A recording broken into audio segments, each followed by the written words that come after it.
Ош шаарында номер 11 ВВ Терешкова мектеп-интернатынын 8-Б классынын окуучусу Сапаев Бекмамат Манас айтып берем. Манастын темасы Манастын туулу элегиндеги бабалары.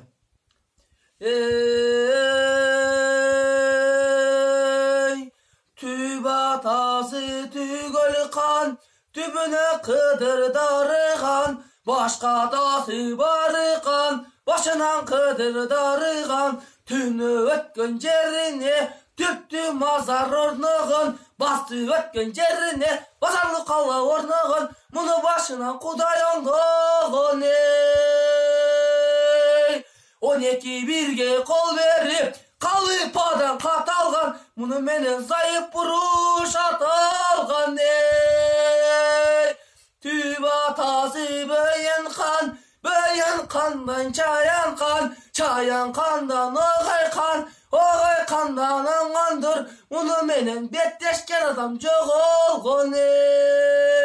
Сомдуктун суусун байлаган, огайга сагышкан адам сойлогон. Атасынын бабасы Арысландын тукуму, исте канга тойбогон, ойгой кандан бала кандын мытыры, канча жерге тараган, кая шаяк бергенди карма болуп сабан.